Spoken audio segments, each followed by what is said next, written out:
प्रभु परमेश्वर को धन्यवाद देंगे आज की सुबह के लिए कि परमेश्वर ने आज की सुबह एक बार फिर हमारे जीवन में दी है कि हम परमेश्वर पिता को हृदय से धन्यवाद दे सकें, उसकी महिमा कर सकें। आज के डिवोशन के लिए हम प्रभु परमेश्वर से आशीष मांगे, प्रार्थना करें। जीवते और सच्चे विश्वास के योग्य परमेश्वर, आज की सुंदर सुबह के लिए आपको धन्यवाद धन्यवाद धन्यवाद। हमारे सारे भाई बहनों के लिए जो आज हमारे साथ यूट्यूब पर, फेसबुक पर जुड़े हुए हैं, उन सब के लिए आपको धन्यवाद देते हैं। हमारी प्रार्थना, हमारी विनती प्रभु हर एक पर आपकी आशीष रहे, ताकि हर जन आप में सुरक्षित, आनंदित और खुशहाल रहकर आपकी महिमा कर सकें। हमारे प्रदेश पर आपकी आशीष हो प्रभु। इन दिनों जो कोरोना बढ़ रहा है प्रभु, हम प्रार्थना करते हैं यीशु के नाम से समाप्त हो प्रभु। हमारे लोगों को तैयार कर प्रभु, ताकि हम दीन बन जाएं, नम्र बन जाएं, आपके चरणों में आ जाएं प्रभु।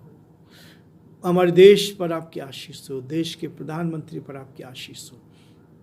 अच्छी बुद्धि दे, अच्छा ज्ञान दे प्रभु जी, ताकि इन सब बातों में प्रभु सही डिसीजन वो ले सके, देश उन्नति पाए, आगे बढ़े और हम आपकी महिमा कान बन सकें। बड़े आदर के साथ आज पूरे दिन भर को आपके हाथों में सौंपते, इस डिवोशन पर आपकी आशीष हो। एक एक शब्द प्रभु जी जो मेरे मुख से निकलता आपकी ओर से, मेरी नहीं परंतु परमेश्वर आपकी महिमा हो। मुझे अपने खून में छुपा प्रभु जी, अपने वचन से भरपूर कर, ताकि सब बातों के द्वारा आप ही का नाम ऊंचा किया जाए। मेरे नहीं परंतु आपकी महिमा हो, और सब बातों के द्वारा आपका नाम ऊंचा किया जाए। हमारे बहुत से भाई बहन प्रभु जी आपकी उत्तम आशीषों को अपने जन्म में ले सके। सारी महिमा आपको देते, विनती को अपने प्रभु अपने धार करता यीशु मसीह के नाम से मांगते हैं, आमीन। हम प्रभु की महिमा के लिए उस गीत को सुनेंगे। तेरी आराधना करो, पाप क्षमा कर, जीवन दे दे, दया की याचना करो।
शक्तिमान तू ही है मेरे जीवन का संगीत, तू ही महान सर्वशक्तिमान, तू ही है मेरे जीवन का संगीत।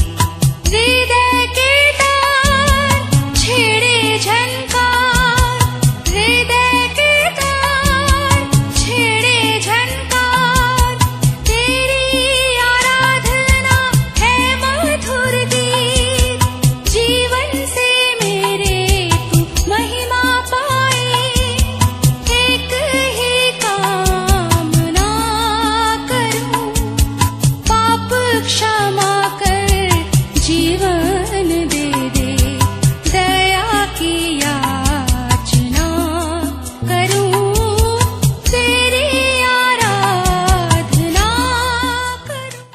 एक बार फिर से एक नए विषय को लेकर मैं आपके सामने हूँ।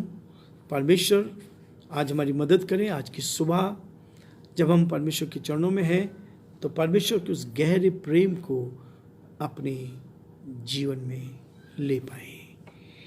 प्रभु हमें उत्तम आशीष देना चाहता है ताकि हम परमेश्वर की महिमा के लिए आगे बढ़ते जाएं। और जो परमेश्वर की योजना है उसको पूरा कर सकें और उसकी योजना में आगे बढ़ सकें। आज एक विषय है जिसको लेकर मैं आपके सामने हूँ। इंग्लिश में जेलेसी कहते हैं, हिंदी में ईर्ष्या, जलन कहते हैं। इसके कई पर्यायवाची शब्द हैं, लेकिन आज मैं आपको बताना चाहूँगा कि परमेश्वर हमें इस जेलेसी से कैसे नुकसान पहुँचाता है और इससे क्या क्या नुकसान हमारे हो सकते हैं। ये जेलेसी बहुत ही साधारण चीज़ है। शैतान बहुत आसानी से हमारे अंदर प्रवेश कर जाता है और ये जेलेसी जब जीवन में आ जाती है तो मनुष्य का क्या होता है। उत्पत्ति उसका 37 अध्याय में आपके सामने पढ़ूंगा। यूसुफ का जीवन आपको पता है। पहले 4 पदों को आपके सामने पढ़ूंगा। उत्पत्ति जेनेसिस चैप्टर 37 वर्सेस 1 to 4। याकूब तो कनान देश में रहता था, जहाँ उसका पिता परदेशी होकर रहा था। याकूब के वंश का वृत्तांत ये है। यूसुफ 17 वर्ष का होकर अपने भाइयों के संग भेड़ बकरियों को चराता था और वह लड़का अपने पिता की पत्नी बिल्हा और जिल्पा के पुत्रों के संग रहा करता था और उनकी बुराइयों का समाचार अपने पिता के पास पहुंचाया करता था। इज़राइल अपने सब पुत्रों से बढ़कर के यूसुफ से प्रेम रखता था, क्योंकि वह उसके बुढ़ापे का पुत्र था और उसने उसके लिए एक रंग बिरंगा अंगरखा बनाया। परंतु जब उसके भाइयों ने देखा कि हमारा पिता हम सब भाइयों से अधिक उसी से प्रीति रखता है, तब वे उससे बैर करने लगे, उसके साथ ठीक से बात भी नहीं करते थे। परमेश्वर अपने इस वचन के पढ़े और सुने जाने पर आशीष दे। वास्तव में परमेश्वर का वचन हमें इस बात के लिए कहता है, जलन जो है ये 3 जो है लेटर से बना है, जय, लय और नय। जलन का मतलब है यदि आग लग जाए, जल जाए तो बहुतों को भस्म कर देती है। जेलेसी मनुष्य के जीवन में कैसे उत्पन्न हो जाती है, जेलेसी मनुष्य के जीवन को क्या कर सकती है, आज हम इसको देखने का प्रयास करेंगे। यूसुफ के अंदर 3 बुराइयां थी, जिसके कारण उसके भाई लोग उससे जलन रखने लगे, बैर रखने लगे। और ये बुराइयां संसार की दृष्टि में बुराई हो सकती है, लेकिन परमेश्वर की नज़रों में बुराई नहीं थी। वो अपने भाइयों की बुराइयों का समाचार पिता को देता था। जब आदमी गलत चीज को छुपाना चाहता है, उस चीज को यूसुफ क्या करता था, अपने पिता को बताता था। दूसरी चीज, पिता उससे प्यार करता था, इसमें उसकी कोई गलती नहीं थी। पिता ने उसको एक रंग बिरंगा अंगरखा दिया। ये 3 चीजें थी जो यूसुफ के जीवन में भाइयों को गलत दिख रही थी। और आज विश्वासियों के जीवन में भी ये चीज आती है। एक ही पिता की संतान, एक परिवार में पैदा हुए, लेकिन अपने छोटे भाई से बैर करना शुरू कर दिया। कारण क्या था? उसके अंदर 5 ऐसी बातें थी। यदि आज 5 बातें आपके अंदर में हो, मेरे अंदर हो, तो आप जीवन में बहुत बहुत उन्नति कर सकते हैं। जैसे यूसुफ उन्नति करता चला गया, वैसे ही परमेश्वर आपको भी उन्नति करता चला ले जाएगा। 17 साल का हुआ 2 जवान ऐसे हुए जिनको परमेश्वर ने टीन एज में चुन लिया। ये जवान भी नहीं थे, टीन एज में चुना। और दोनों चरवाए थे, भेड़ बकरियां चराते थे। आप समझ गए होंगे मैं किन के बारे में बताना चाह रहा हूं। यहां लिखा, यूसुफ जो था अपने भाइयों के संग भेड़ बकरियों को चराता था, अपने भाइयों की मदद करता था। उसके साथ यदि आप दाऊद को देखेंगे कि दाऊद भी अपने पिता की भेड़ बकरियों को जंगल में चराता था, और इन दोनों का करैक्टर एक ऐसा करैक्टर रहा है, और सबसे श्रेष्ठ यूसुफ का रहा है। मुझे बहुत अच्छा लगता है यूसुफ का जीवन, और 2008 से लेकर आज तक ये करैक्टर मेरे सामने बराबर बना रहा, और परमेश्वर उसी स्पीड से, जिस स्पीड से यूसुफ को बढ़ाता गया, उसी स्पीड से वो मुझे भी बढ़ा रहा है। मेरे साथ भी ऐसा हुआ। 2008 में मेरे भाइयों ने जेलसी के कारण मुझे मार डालना चाहा, मुझे बर्बाद करना चाहा, जेल खाने में डालना चाहा, मुझे समाप्त कर देना चाहा।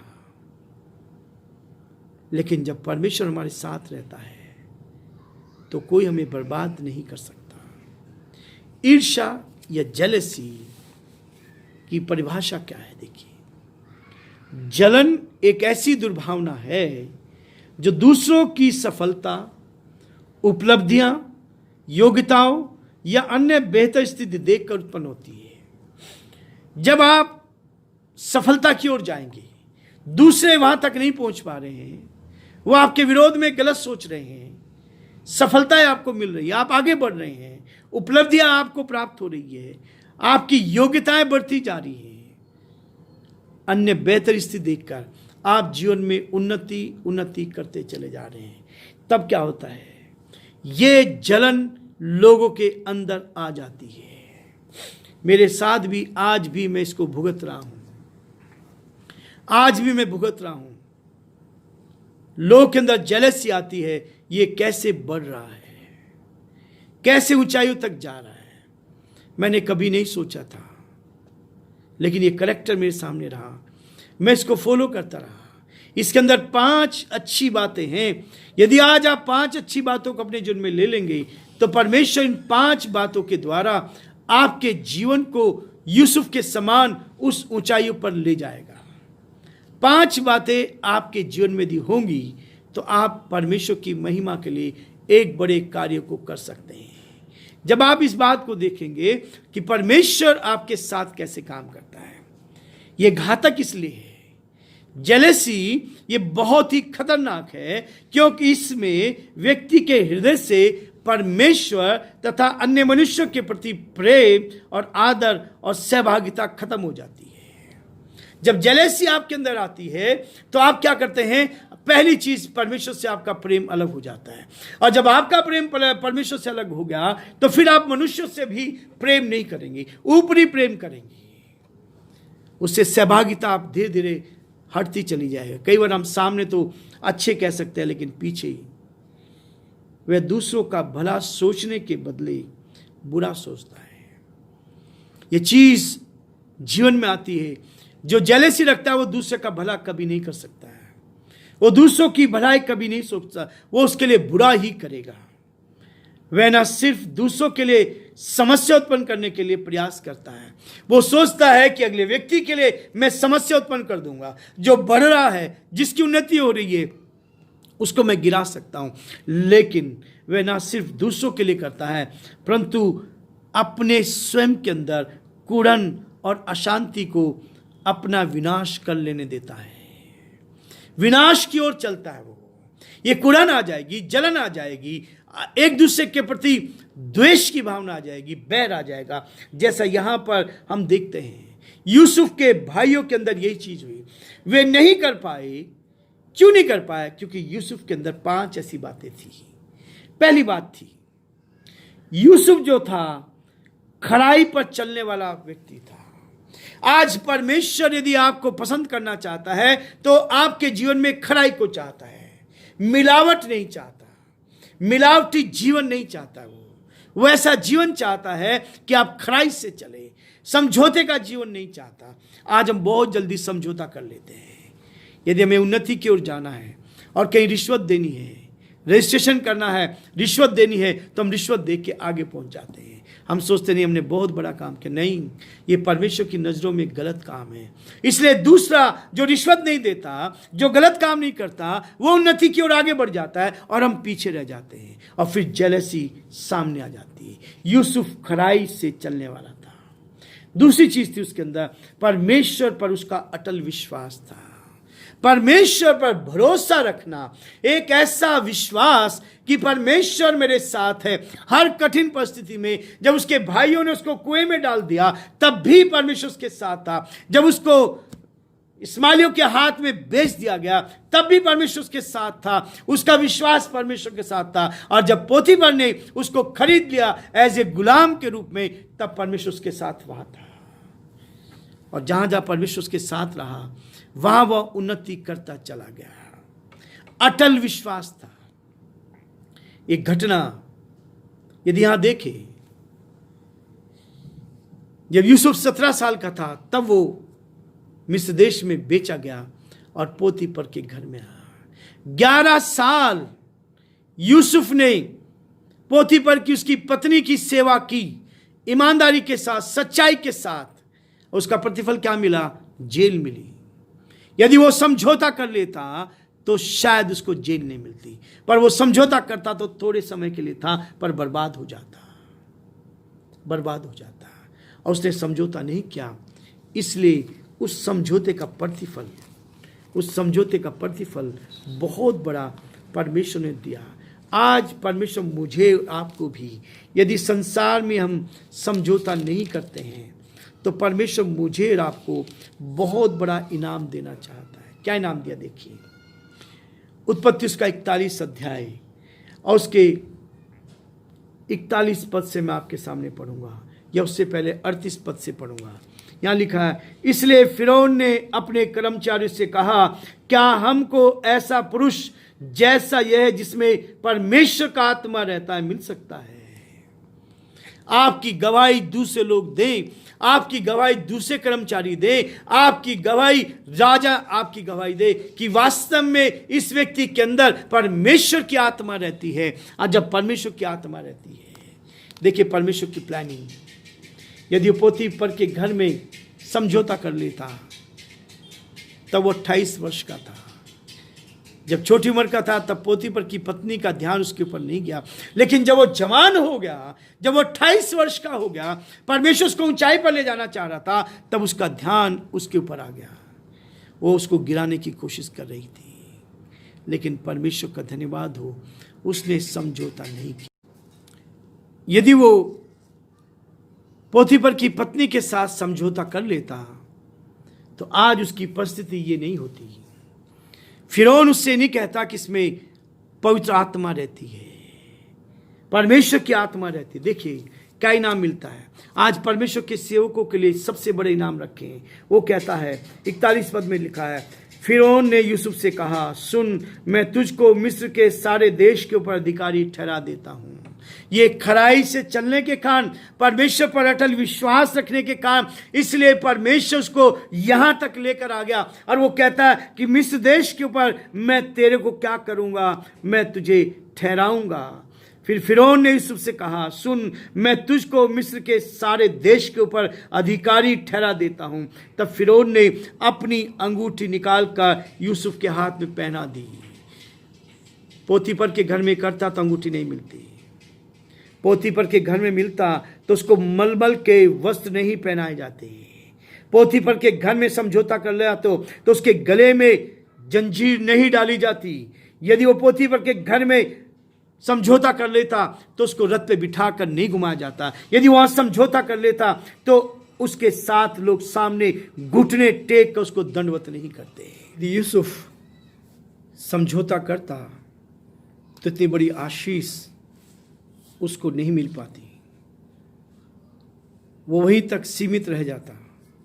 लेकिन उसने संसार के साथ समझौता नहीं किया और आज प्रभु ने उसको इतना बड़ा इनाम दिया है कि मिस्र देश में जहां वो गुलाम था वहां उसने परमेश्वर की सामर्थ को देखा, कैसे आगे बढ़ा और परमेश्वर उसको आगे लेके चला गया। उसके जीवन में खराई तो थी, वो परमेश्वर पर उसका अटल विश्वास तो था ही, वो अपने भाइयों से भी अत्यधिक प्यार करता था। 5 बातें लेकर हम चल रहे थे, और ये 5 बातें आज आपके जीवन में भी हो तो परमेश्वर आपको भी उतनी ऊंचाई पर ले जा सकता है जितनी ऊंचाई पर यूसुफ गया है। वो क्या करता था? चौथी बात उसके जीवन में थी, भाइयों के दुर्व्यवहार के बाद भी उन्हें क्षमा करने के लिए वो हमेशा तैयार था। हमारे जीवन में ये चीज़ होनी चाहिए ताकि हम दूसरों को क्षमा करने वाले बन सके। यदि किसी से भूल भी हुई है तो क्षमा हमारे अंदर होनी चाहिए। और 5वीं चीज़ के अंदर जो थी, बहुत अच्छी चीज़ थी, उसका चरित्र पवित्र था, उसमें कोई कलंक नहीं था। ये 5 चीज़ यदि हमारे जीवन में है तो परमेश्वर आपको ऊंचाई पर ले जाएगा। दाऊद के जीवन को भी हम देखते हैं, उसके जीवन में कमजोरी भी थी, कमजोरी के बावजूद उसने रियल पश्चाताप किया, और पश्चाताप करने के बाद परमेश्वर उसको भी इज़राइल का राजा बनाया। परिस्थिति बहुत थी। परमेश्वर आज की सुबह मुझे और आपको ये उत्तम आशीष देना चाहता है ताकि हम इन 5 बातों को अपने जीवन में देख पाएं और परमेश्वर की महिमा के लिए आगे बढ़ें। परमेश्वर ने आपके लिए बहुत बड़ी योजना बना रखी है। परमेश्वर ने आपके लिए वो योजना तैयार की है ताकि आप जीवन में बहुत आगे बढ़ते जाएं और परमेश्वर की महिमा के लिए इस पृथ्वी पर रहते हुए एक बड़े कार्य को परमेश्वर के लिए कर सकें। एक व्यक्ति के जीवन से बहुत सारी आत्माएं जीती जा सकती हैं। आज आपको प्रभु इस्तेमाल कर सकता है। आज प्रभु आपके जीवन में बड़े काम कर सकता है। आज आपके द्वारा आत्माएं परमेश्वर के चरणों में जीती जा सकती है। आज आपके द्वारा देश बचाया जा सकता है। आज आपके द्वारा परमेश्वर बड़े काम कर सकता है। प्रभु आप सबको बहुत आशीष दे और प्रभु की महिमा के लिए हम और अधिक परमेश्वर के लिए कार्य कर सकें, जीवन में उन्नति पाए। इस जलेसी को, इस जलन को जीवन से अलग करें। हमारा आत्मिक जीवन मजबूत होगा और हम आगे बढ़ते जाएंगे। प्रभु आप सबको बहुत आशीष दे और प्रभु का हाथ आपके साथ बना रहे। हम उस गीत को सुनेंगे हमारे भाई मनोज मिश्रा और उनकी टीम के द्वारा। प्रभु आप सबको बहुत आशीष दे। Thank you so much.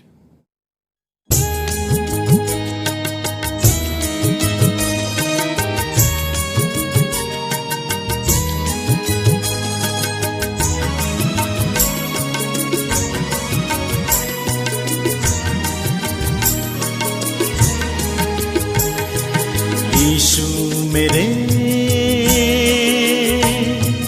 Yeshu मेरे, यीशु मेरे, यीशु मेरे, यीशु मरा मेरे लिए, सूली चढ़ा सबके लिए। यीशु मेरे, यीशु मेरे, यीशु मेरे, यीशु मेरे।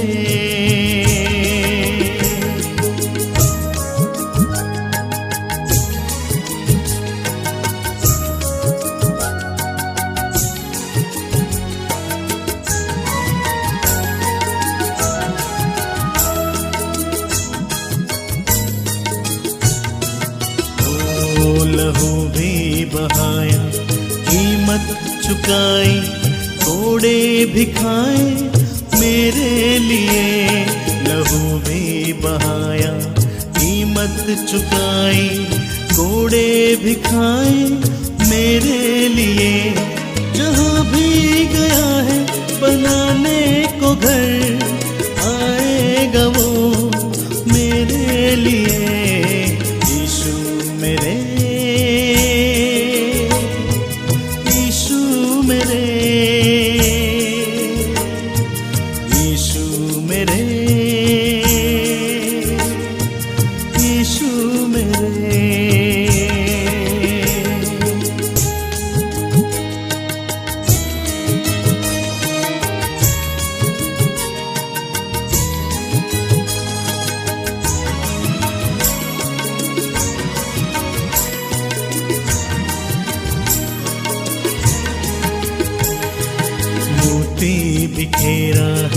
जग में जो उसने आत्मा को भेजा मेरे लिए।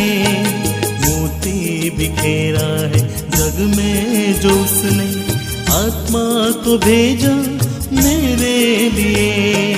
मोती चुनोगे आगे बढ़ोगे, प्रार्थना वो करता मेरे लिए। यीशु मेरे, यीशु मेरे, यीशु मेरे, यीशु मेरे।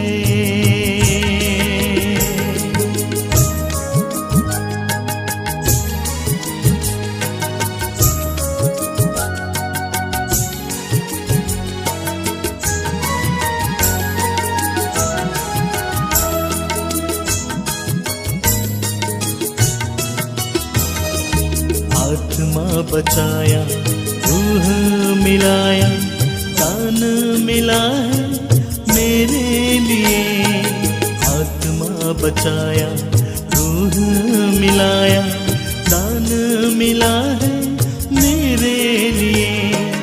आएगा जब वो जगत के लिए, जो भी पुकारे जीवन के लिए।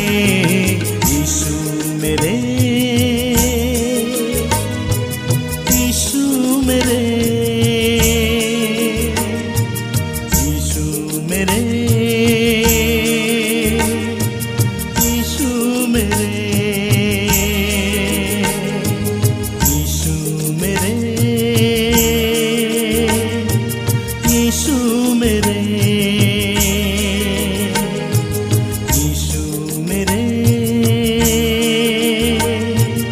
यीशु मेरे।